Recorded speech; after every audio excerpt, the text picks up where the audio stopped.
உண்மையா நேசிச்சேன், ஏமாத்தப்பட்டேன். நேர்மையா இருந்தேன், எல்லாத்தையும் இழந்தேன். கண்ணீத்தோட பழகினேன், காயப்படுத்தப்பட்டேன். நியாயமா பேசினேன், அவமதிக்கப்பட்டேன். கேள்வி கேட்டேன்.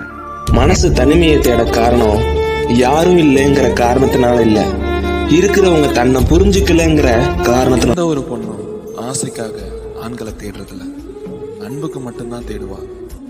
ஆணாகிய உன்னிடத்துல எதனாலும் தயக்கம் இல்லாம பேசுறா அப்படின்னா உன்னை ஆண் மனப்பான்மையை விட தாய் மனப்பான்மை. சிரிப்பை விட கண்ணீருக்கு தான் மதிப்பு அதிகம். யாருக்காக வேண்டுமானாலும் சிரிக்கலாம், ஆனா உண்மையான அன்பு இல்லாம யாருக்காக விட்டு கொடுக்கறதும் மன்னிக்கிறதும் தான் வாழ்க்கை. ஆனா வாழ்க்கையில போராட்டமே யாரு விட்டு கொடுக்கறது, யாரு. நான் அனாதைதான். 1000 உறவுகள் அருகில் இருந்தும் அனாதையாகத்தான் வாழ்கிறேன். உண்மையான பாசம் காட்ட எனக்கு யாரும் இல்லை. ஆறுதலாய் ஒரு வார்த்தை கூட கூற உண்மையான பாசம் வைப்பது தப்பில்லை. பாசத்தின் அருமையே தெரியாதவர்கள் மீது பாசம் வைப்பதுதான் மிகப்பெரிய. என் மனசு வலிகளை சுமக்குது, என் புத்தி குழப்பங்களை சுமக்குது. இதுக்கு இடையில தான் நடக்குது.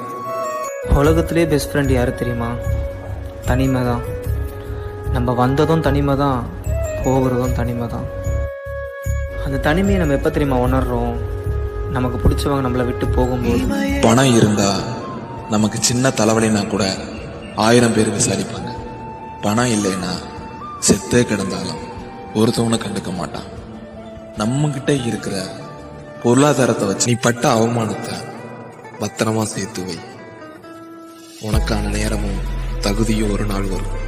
அப்போ யாரையும் எதிர்பார்த்து வாழவும் கூடாது, யாருக்கும் நம்ம பாரமாவும் வாழக்கூடாது. நமக்கு அதை கிடைச்சதை வச்சு எல்லாரும் நம்ம கிட்ட இருந்து எதை பறிச்சுக்கலான்னு தான் பாக்குறாங்களே தவிர என்ன கொடுத்து உதவலாங்கிறத யாரையுமே ஒரு முறை கூட சிந்திக்கிறது இல்லை.